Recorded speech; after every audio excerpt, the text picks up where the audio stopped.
ഇരിക്കുന്ന ഒരു കാര്യമാണ് ആർട്ടിഫിഷ്യൽ ഇൻ്റലിജൻസ്, നിർമ്മിത ബുദ്ധി. ഈ ലോകത്തിൽ ഇതുവരെയും രൂപപ്പെട്ടു നിൽക്കുന്ന എല്ലാ ബുദ്ധികളെയും സമാഹരിച്ചുകൊണ്ട് സൂപ്പർ കമ്പ്യൂട്ടറിൻ്റെ ടെക്നോളജിയുടെ ഒക്കെ ഭാഗമായി ഇന്ന് നിർമ്മിത ബുദ്ധി വളരെയേറെ സജീവമായി കൊണ്ടിരിക്കുന്ന ഒരു കാലഘട്ടത്തിലാണ്. നിങ്ങൾക്ക് ആവശ്യമായിട്ടുള്ള എല്ലാ അറിവും എല്ലാ കാര്യങ്ങളും നിർമ്മിത ബുദ്ധിയോട് ചോദിച്ചു കഴിഞ്ഞാൽ 5 സെക്കൻഡിനുള്ളിൽ നിങ്ങൾക്ക് കിട്ടും എന്നതാണ്. 2025 കർത്താവിൻ്റെ ജൂബിലി ആഘോഷിക്കുന്ന വേളയിൽ വത്തിക്കാനിലെ പ്രധാനപ്പെട്ട ബസിലിക്കകളുടെ ചരിത്രവും അതെന്തൊക്കെയാണ് ആലേഖനം ചെയ്യപ്പെട്ടിരിക്കുന്നത്, അതൊക്കെ അവിടെ പോകാതെ തന്നെ ആർട്ടിഫിഷ്യൽ ഇൻ്റലിജൻസ് ഉപയോഗിച്ച് നമ്മുടെ ഭവനങ്ങളിലിരുന്നു കൊണ്ട് നമുക്ക് കാണാനും മനസ്സിലാക്കാനും പഠിക്കാനും പറ്റുന്ന ഒരവസ്ഥാവിശേഷത്തിലേക്ക് എത്തി നിൽക്കുകയാണ്. സംനേവിഷൻ എന്നുള്ള ഒരു ചാനൽ നമ്മൾ നടത്തുന്നുണ്ട്. അതിനകത്ത് ആർട്ടിഫിഷ്യൽ ഇൻ്റലിജൻസ് ഉപയോഗിച്ചുകൊണ്ട് ലില്ലിക്കുട്ടി എന്നുള്ള ഒരു കഥാപാത്രത്തെ നമ്മൾ രൂപീകരിച്ചെന്നുള്ളതാണ്. ആ കഥാപാത്രത്തിൽ ഈ ബൈബിളിൻ്റെ ടെസ്റ്റ് കൊടുക്കുകയാണെങ്കിൽ കൃത്യമായിട്ട് ലില്ലിക്കുട്ടി നമ്മുടെ TV-യിൽ കൂടെ വന്നിരുന്ന് വായിക്കും, ബൈബിൾ കൃത്യമായിട്ട് വായിച്ചു പോകും എന്നുള്ളതാണ്. അതുപോലെ ബൈബിളിൻ്റെ ഏതെങ്കിലും ഭാഗങ്ങൾ, ഇപ്പം ഒബീഡിയൻസ് അല്ലെങ്കിൽ മറ്റ് ഇതര സോൾഡാറ്റി, ഇങ്ങനെയുള്ള ഏത് വിഷയം ചോദിച്ചു കഴിഞ്ഞാലും ബൈബിളിൻ്റെ പശ്ചാത്തലത്തിൽ പറഞ്ഞു കഴിഞ്ഞാൽ ആ ലില്ലിക്കുട്ടി കൃത്യമായിട്ട് പറയും. അപ്പം അങ്ങനെയുള്ള ഒരു കാലഘട്ടത്തിലാണ് നാം പോയി നിൽക്കുന്നത്. അങ്ങനെ ആയിരിക്കുമ്പോഴും നമ്മൾ ബൈബിൾ വായിക്കുന്നത് വായനയിലൂടെ നമ്മുടെ സംസാര ശുദ്ധി, ഭാഷാശുദ്ധി വരുത്താൻ വേണ്ടിയാണ്, അല്ലെങ്കിൽ വചനങ്ങൾ വായിച്ച് ഈ പ്രകൃതിയിലേക്ക് കൊടുക്കുന്നതിലേക്ക് വേണ്ടിയാണോ, അല്ലെങ്കിൽ വചനങ്ങൾ വായിക്കണം, വായിച്ചില്ലെങ്കിൽ അച്ഛൻ വഴക്ക് പറയും അതുകൊണ്ടാണോ, ബൈബിളാണ് നമ്മുടെ ഗ്രന്ഥം അതുകൊണ്ട് വായിച്ചില്ലെങ്കിൽ പിശാചുക്കൾ വന്നുകൂടും അതുകൊണ്ടാണോ എന്നൊക്കെ വിലയിരുത്തുന്ന ഒരു കാലഘട്ടത്തിൽ നാം എത്തി നിൽക്കുകയാണ്. ബൈബിൾ വായിക്കേണ്ടത് എന്തിനു വേണ്ടിയാണ് എന്ന് നമ്മൾ കൃത്യമായിട്ട് മനസ്സിലാക്കിയിരിക്കുന്നു. നമ്മുടെ ഈ ലോകത്ത് ധാരാളം ചിന്തകളുണ്ട്, തോട്ട്സ്. അതിൽ ഒരു ചിന്ത എന്ന് പറയുന്നത് വചനം പ്ലസ് വ്യക്തി എന്നുള്ളതാണ്. അത് സെമസ്റ്റിക് ചിന്ത അനുസരിച്ചാൽ വചനം സമം വ്യക്തി. അപ്പോൾ വചനം എന്നുള്ളത് വ്യക്തിയായിട്ട് രൂപാന്തരപ്പെടുന്നതാണ് ഈ വചനം എന്ന് പറയുന്നത്. വചനം വ്യക്തിയായിട്ട് രൂപാന്തരപ്പെടുക. ദൈവം എന്നുള്ള വ്യക്തി, ദൈവത്തിൻ്റെ വചനം വ്യക്തിയായിട്ട് രൂപപ്പെട്ടത് യേശുക്രിസ്തുവിലാണ്. യേശുക്രിസ്തുവാണ് വചനം. ഇനി അതിനപ്പുറത്തും വേറൊരു വചനമില്ല എന്നുള്ളതാണ്. അങ്ങനെയാണെങ്കിൽ വ്യക്തി സമം വചനം എന്നാണ് പറയുന്നത്. അങ്ങനെയാണെങ്കിൽ നമ്മൾ ഇവിടെ വായിക്കാൻ പോകുന്ന, അല്ലെങ്കിൽ KCBC പറയുന്നതനുസരിച്ച് ബൈബിളൊക്കെ നമ്മൾ വായിച്ച് തുടങ്ങിയിട്ടുണ്ട്, ഭവനങ്ങളിലും എഴുതിയും തുടങ്ങിയിട്ടുണ്ട്. നമ്മൾ ഇനി ഈ ആർട്ടിഫിഷ്യൽ ഇൻ്റലിജൻസൊക്കെ ഇങ്ങനെ നിൽക്കുന്ന സമയത്ത് നമ്മൾ വായിക്കുന്ന വചനങ്ങൾ എന്തായിട്ട് മാറണം എന്ന് ചോദിച്ചു കഴിഞ്ഞാൽ അത് വ്യക്തിയായിട്ട് മാറണം. വായിക്കുന്ന വചനങ്ങൾ എന്തായിട്ട് തീരണം? വ്യക്തിയായിട്ട് തീരണം. വായിക്കുന്ന വ്യക്തിയിലാണ് ആ വചനത്തിൻ്റെ വ്യക്തികളായി തീരേണ്ടത്. അല്ലാതെ നിങ്ങൾ എന്ത് വായിച്ചു കഴിഞ്ഞാലും ഈ ആർട്ടിഫിഷ്യൽ ഇൻ്റലിജൻസ് തരുന്ന ഒരു അനുഭവം മാത്രമേ ഉണ്ടാകുകയുള്ളൂ. ഹൃദയത്തെ സ്പർശിക്കില്ല, നിങ്ങളുടെ ജീവിതത്തെ സ്പർശിക്കുകയില്ല, നിങ്ങളുടെ കുടുംബത്തെ സ്പർശിക്കുകയില്ല.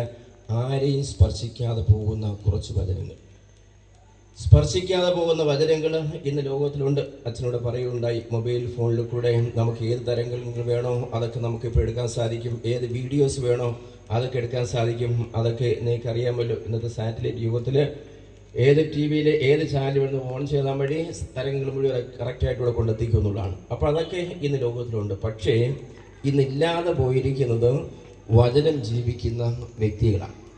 അത് നഷ്ടപ്പെട്ടുകൊണ്ടിരിക്കുകയാണ്. അങ്ങനെയാണെങ്കിൽ ഇവിടെ പവറായിട്ട് വരുന്നത് മനുഷ്യനായിരിക്കുകയില്ല, പിന്നെ ഈ നിർമ്മിത ബുദ്ധികളുടെ ഒരു ഭരണക്രമം ലോകത്തിൽ വരാൻ സാധ്യതയുണ്ട്. അവിടെ മനുഷ്യൻ്റെ ബുദ്ധി കൃത്യമായിട്ട് ഉപയോഗിച്ച് അവൻ വ്യക്തിയായിട്ട് തീർന്ന് അവൻ സമൂഹത്തിൽ ആനുകാലികമായ പരിവർത്തനം ഉളവാക്കാൻ വേണ്ടി നിന്നില്ല എങ്കിൽ, നിർമ്മിത ബുദ്ധി കൊണ്ടുവരുന്ന ചിന്തകൾ പോലും അതിനതീതമായിട്ട് ചിന്തിക്കുവാൻ മനുഷ്യൻ്റെ ബുദ്ധി ചലിച്ചില്ല എങ്കിൽ മനുഷ്യൻ മുഴുവനും നിർമ്മിത ബുദ്ധിക്ക് അടിമകളായി തീരും. വിശ്വാസമില്ലാത്ത ഇന്നത്തെ ഈ ലോകത്തിലെ വലിയ വലിയ മൾട്ടിനാഷണൽ കമ്പനികളും വലിയ വലിയ നേതാക്കന്മാരും അങ്ങനെയുള്ള ഒരു ഭരണം അവരാഗ്രഹിക്കുന്നുണ്ട്. എല്ലാം ഈ സൂപ്പർ കമ്പ്യൂട്ടറിൽ നിർമ്മിത ബുദ്ധിയിൽ കൺട്രോൾ ചെയ്യുന്നത് നിങ്ങളുടെ ബയോഡേറ്റ സഹിതം അത് എടുത്തിട്ടുണ്ട്. നിങ്ങൾക്ക് ഏത് അസുഖമാണ് എങ്ങനെയാണെന്ന് ചോദിച്ചു കഴിഞ്ഞാൽ ഇനി ഒരുപക്ഷെ നിർമ്മിത ബുദ്ധിയോട് ചോദിച്ചാൽ മതി, നിങ്ങളുടെ ബയോഡേറ്റാസ് മുഴുവനും അവിടെ കിട്ടും. ആരെയാണ് ജീവിക്കേണ്ടത്, ആരാണ് ജീവിക്കാതിരിക്കാൻ പറ്റാത്തത് എന്നുള്ള കാര്യങ്ങളൊക്കെ ഇത് കൺട്രോൾ ചെയ്തുകൊള്ളും. അതുകൊണ്ട് ലോകത്തെ മുഴുവനും കൺട്രോൾ ചെയ്യുന്ന ഒരു നിർമ്മിത ബുദ്ധിയുടെ അല്ലെങ്കിൽ ഒരു കമ്പ്യൂട്ടർ യുഗത്തിൻ്റെ ഒരു തലത്തിലേക്ക് നാം പോയി നിൽക്കുകയാണ് നമ്മുടെ സാങ്കേതിക വിദ്യ. അത് തന്നെ ഒരു ഒരു ഒരു ആൻറ്റി ക്രൈസ്റ്റ്, കർത്താവിന് എതിരായിട്ടുള്ള ഒരു ആൻറ്റി ക്രൈസ്റ്റായിട്ട് രൂപാന്തരപ്പെടാൻ സാധ്യതയുള്ളൂ. ഈ സാഹചര്യത്തിലാണ് കത്തോലിക്ക സഭ ഈ ലോകത്തോട് നമ്മളൊക്കെ പറയുന്നത്, നിങ്ങളെല്ലാവരും എന്ത് ചെയ്യണം? ബൈബിൾ വായിക്കണം. വായിച്ച് തീർക്കേണ്ടവരാണോ, വായിച്ച് ബൈബിൾ ആകേണ്ടവരാണ് നാം ഓരോരുത്തരും? എന്താണ് വായിച്ച് തീർക്കേണ്ടവരാണ്? നിങ്ങൾ വായിച്ച് നിങ്ങൾ ഓരോ ബൈബിൾ ആകേണ്ടവരാണോ? നിങ്ങൾ ഓരോ ബൈബിൾ ആകേണ്ടവരാണ്. നിങ്ങളാണ് ആധുനിക ബൈബിൾ. നിങ്ങൾ എത്ര പറഞ്ഞു എഴുതിയാലും ഇന്നത്തെ തലമുറ കേൾക്കില്ല. കാരണം ഇന്നത്തെ തലമുറയ്ക്ക് വേണ്ടത് ടാൻജിബിൾ, തൊട്ടു നോക്കാൻ പറ്റുന്ന, അനുഭവിക്കാൻ പറ്റുന്ന കാര്യങ്ങൾ മാത്രമേ ഇന്നത്തെ തലമുറ വിശ്വസിക്കുകയുള്ളൂ. ആർട്ടിഫിഷ്യൽ ഇൻ്റലിജൻസും അത് തന്നെയാണ്, അത് ഉള്ളത് മാത്രമേ പറയുകയുള്ളൂ. എന്നാൽ അങ്ങനെ തൊട്ടു നോക്കുന്ന കാര്യങ്ങളിൽ മാത്രം നിൽക്കുന്ന ഒരു തലത്തിലേക്ക് മാറുമ്പോഴും നിങ്ങളാകുന്ന വിശുദ്ധ ഗ്രന്ഥങ്ങൾ ഈ ലോകത്തിൽ ഇല്ലാതായി വന്നു കഴിഞ്ഞാൽ നമ്മുടെ യുവതലമുറയ്ക്ക്, വരും തലമുറയ്ക്ക് തൊട്ടനുഭവിക്കേണ്ട ഇല്ലാതായി തീരും. അവരോട് ക്രിസ്തുവാണ് ദൈവമാണെന്ന് പറഞ്ഞു കഴിഞ്ഞാലും അവരോട് വിശ്വാസം പോവുകയില്ല, അവർക്ക് അനുഭവിക്കുന്ന വ്യക്തികളായി തീരും. അങ്ങനെയെങ്കിൽ ബൈബിൾ വായനയിലൂടെ നമ്മൾ എന്തായി തീരണം? ഓരോ വിശുദ്ധ ഗ്രന്ഥങ്ങളായിട്ട് മാറണം. അതാണ് നമ്മുടെ ലക്ഷ്യം.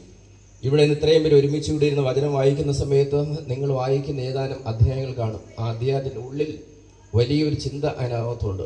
ആ ചിന്തയെ നമ്മൾ കണ്ടെത്തി ആ ജീവിതത്തിൽ പ്രാവർത്തികമാക്കുക എന്നുള്ളതാണ്. അല്ലെങ്കിൽ ചിന്ത, ഞാൻ പറഞ്ഞ ലില്ലിക്കുട്ടിയെ പോലെ ഇങ്ങനൊരു ലില്ലിക്കുട്ടിയായിട്ട് അങ്ങനെ പുറത്ത് പറയുന്നതല്ല. ആ ചിന്തകൾ മന്നം ചെയ്ത് ഉൾക്കൊണ്ടുകൊണ്ട് നിങ്ങളുടെ വ്യക്തിത്വത്തെ രൂപപ്പെടുത്താൻ വേണ്ടിയാണ് എന്ത് വായിക്കുന്നത്? ഈ ബൈബിൾ വായിക്കുന്നത്. ആ മനോഭാവത്തിലൂടെ നിങ്ങൾ മാത്രമല്ല, നമ്മുടെ രൂപതയിലെ എല്ലാ മക്കളും, ബൈബിളിൽ വിശ്വസിക്കുന്ന, ദൈവത്തിൽ വിശ്വസിക്കുന്ന എല്ലാവരും, ഈ ലോകത്തെ എല്ലാവരും അങ്ങനെ ആയി തീർന്നാൽ മാത്രമേ ഈ നിർമ്മിത ബുദ്ധിയുടെ ഈ തള്ളി വരുന്ന ഈ പ്രവർത്തനങ്ങളൊക്കെ അതിജീവിച്ച് മുന്നോട്ട് പോകാൻ സാധിക്കുകയുള്ളൂ. അല്ലെങ്കിൽ നമ്മൾ അതിനെല്ലാം അടിമപ്പെട്ട് ജീവിക്കുന്ന, യന്ത്രങ്ങൾക്ക് അടിമപ്പെട്ട് ജീവിക്കുന്ന വ്യക്തികളായി തീരും എന്ന് നമ്മൾ മനസ്സിലാക്കുക. വായന എപ്പോഴും അണ്ടർസ്റ്റാൻഡിലേക്ക് നയിക്കണം, മനസ്സിലാക്കുന്നതിലേക്ക് നയിക്കണം. എന്ത് വായിച്ച് എന്താണ് മനസ്സിലാക്കണം? വായന മനസ്സിലാക്കണം. അതെന്ത് ചെയ്യണം? റെക്കോർഡ് ചെയ്യണം. അത് നമ്മുടെ ഉള്ളിൽ അത് പകർത്തി ഉള്ളിലേക്ക് പോകണം. അതിനെ എൻകോഡ് ചെയ്യണം, അതിനെ പുറത്തെടുക്കണം. അതേ രൂപത്തിലല്ല, നിങ്ങളുടെ വ്യക്തി രൂപങ്ങളായിട്ട്, നന്മയുടെ രൂപങ്ങളായിട്ട് അത് പുറത്തെടുക്കണം. അതാണ് വായനയുടെ ശക്തി എന്ന് പറയുന്നത്. വായനയിലൂടെ അണ്ടർസ്റ്റാൻഡിങ് ഉണ്ടാകണം, അത് റെക്കോർഡ് ചെയ്യപ്പെടണം, അത് എൻകോഡ് ചെയ്യപ്പെടണം, അത് പുറത്തേക്ക് എടുക്കപ്പെടണം. ഈ 3 കാര്യങ്ങൾ വരുമ്പോഴാണ് ഒരു വ്യക്തി നല്ല വായനയുള്ള വ്യക്തി എന്ന് പറയാൻ സാധിക്കുന്നത്. ബൈബിൾ വായനയുടെ പ്രാധാന്യം, ബൈബിൾ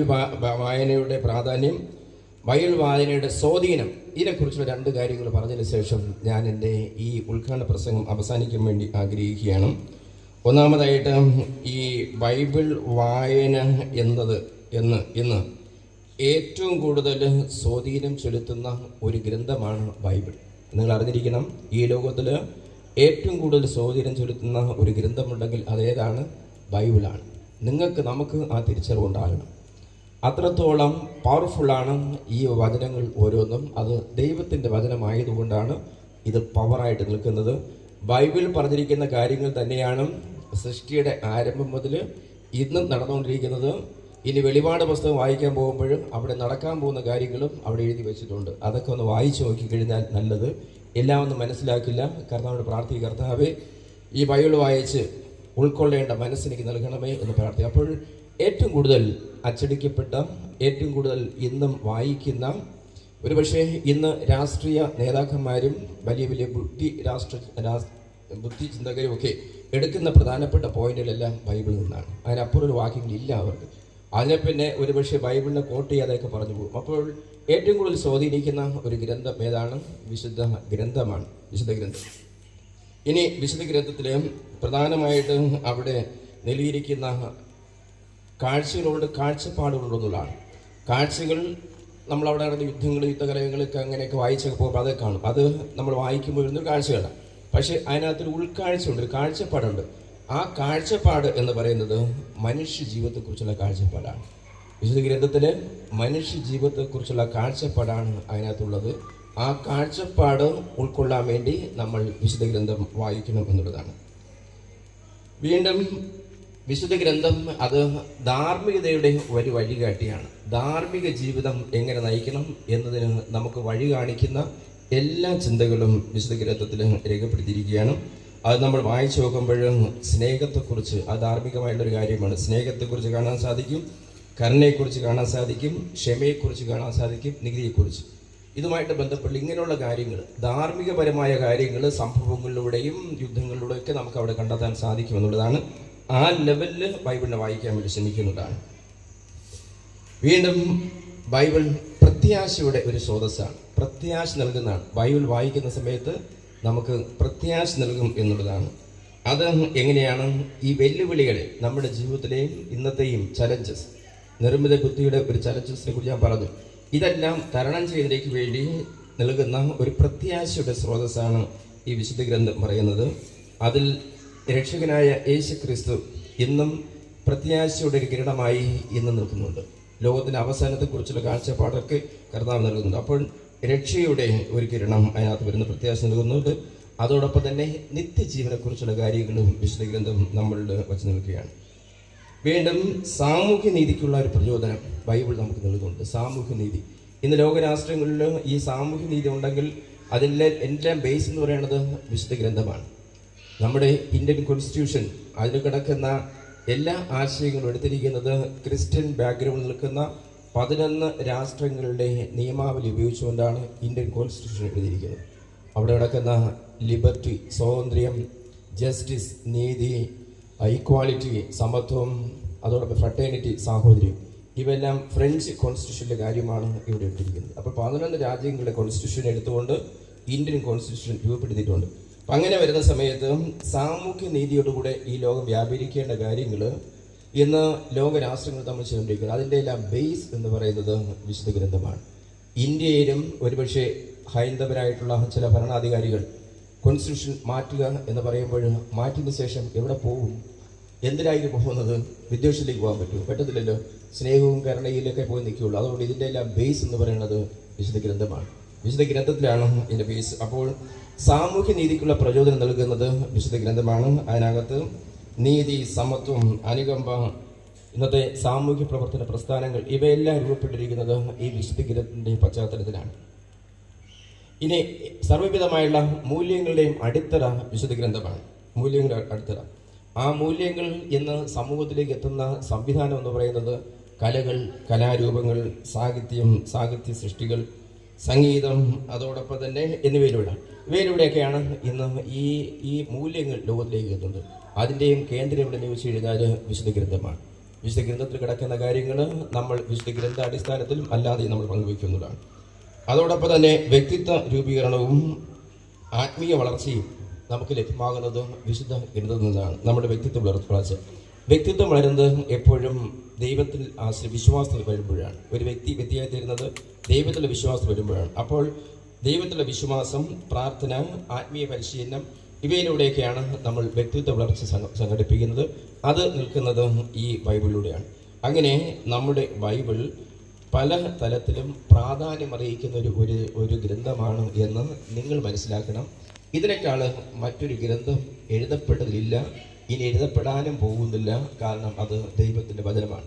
ഈ ഒരു ചിന്തയോടുകൂടെയാണ് ഈ ബൈബിൾ നിങ്ങൾ വായിക്കുന്നത്. രണ്ടാമത്തെ കാര്യം ഞാൻ പറഞ്ഞത് ബൈബിൾ ഇന്ന് സ്വാധീനിക്കുന്നത് എങ്ങനെയാണ്, ഇന്നെങ്ങനെയാണ് സ്വാധീനിക്കുന്നത്.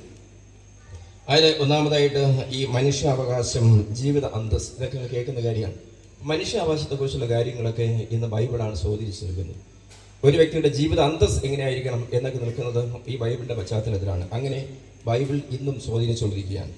രണ്ടാമതായിട്ട് വിവാഹവും കുടുംബവും, ഒരു വിവാഹം, കുടുംബം, ഇങ്ങനെയുള്ള കാഴ്ചപ്പാടൊക്കെ വ്യക്തമായിട്ട് നൽകിയിരിക്കുന്നത് ബൈബിളിലാണ്. ബൈബിൾ അതുകൊണ്ട് അത് ഇന്നും സമൂഹത്തിൽ സ്വാധീനം ചെലുത്തിക്കൊണ്ടിരിക്കുകയാണ് ചെയ്യുന്നത്. മൂന്നാമതായിട്ട് സാമ്പത്തിക നീതിയും അസമത്വങ്ങളും, സാമ്പത്തികമായുള്ള ഒരു സമത്വം ഉണ്ടാകണം, എല്ലാവരും ജീവിക്കണം. ഈ ചിന്തകളൊക്കെ വന്നിരിക്കുന്നത് നമ്മുടെ വിശുദ്ധഗ്രന്ഥത്തിൻ്റെ ഭാഗത്ത് നിന്നാണ്. അതോടൊപ്പം തന്നെ അസമത്വങ്ങൾക്കെതിരായിട്ട് പോരാടാൻ വേണ്ടി ശക്തി നൽകുന്നതും ഈ വിശുദ്ധഗ്രന്ഥത്തിലെ പ്രചോദനങ്ങളാണ്. നാലാമതായിട്ട് പരിസ്ഥിതി സംരക്ഷണം, ഈ പ്രകൃതിയും പ്രകൃതി വസ്തുക്കളെയൊക്കെ സംരക്ഷിക്കുക, അതൊക്കെ ബൈബിളിലെ ചിന്തകളാണ്. അഞ്ചാമതായിട്ട് ജൈവ മൂല്യങ്ങളും ബയോ എത്തിക്സ്, മെഡിക്കൽ എത്തിക്സ്, അങ്ങനെയുള്ള കാര്യങ്ങളൊക്കെ രൂപപ്പെട്ടു നിൽക്കുന്നതും ഈ വിശുദ്ധ ഗ്രന്ഥത്തിൻ്റെ ഭാഗത്തിലാണ്. അപ്പോൾ എന്ത് നോക്കുമ്പോഴും വിശുദ്ധ ഗ്രന്ഥമാണ് ഏറ്റവും പ്രധാനമായിട്ടുള്ളത്. ഇനി ഇൻ്റർ ഫെയ്ത്ത് ഡയലോഗ്, മറ്റ് മതങ്ങളുമായിട്ടുള്ള ഒരു ഡയലോഗിന് പോകാൻ സാധ്യതയുള്ളത് ആർക്ക് മാത്രമേ ഉള്ളൂ? നമുക്ക് മാത്രമേ സാധിക്കുകയുള്ളൂ. കാരണം ദ ട്രൂത്ത്, സത്യത്തിൻ്റെ സൂക്ഷിപ്പുകാരാണ് നമ്മൾ ഓരോരുത്തരും. അപ്പോൾ അസത്യത്തോട് നിൽക്കുന്ന സംവിധാനങ്ങൾ, മതവികാരങ്ങൾ, അവരോട് ഡയലോഗ് നടത്തുവാൻ നമ്മുടെ സംവിധാനത്തിലും ബൈബിളിന് മാത്രമേ സാധിക്കുകയുള്ളൂ. അതുകൊണ്ട് ഇൻ്റർ റിലീജിയസ് ഡയലോഗ് നടത്താൻ വേണ്ടി പറ്റുന്നതും നമ്മുടെ ബൈബിളിൻ്റെ വെളിച്ചത്തിലാണ്. അതോടൊപ്പം തന്നെ ഇന്ന് ഡിജിറ്റൽ ഏജാണ്, അതിൻ്റെ ആക്സസിബിലിറ്റി, ഡിജിറ്റൽ ഏജിൽ ഞാൻ നേരത്തെ പറഞ്ഞതുപോലെ അതിൻ്റെ ആക്സസിബിലിറ്റി നടക്കുന്നത് ഡിജിറ്റൽ വേർഷൻസ് ഓഫ് ബൈബിൾ.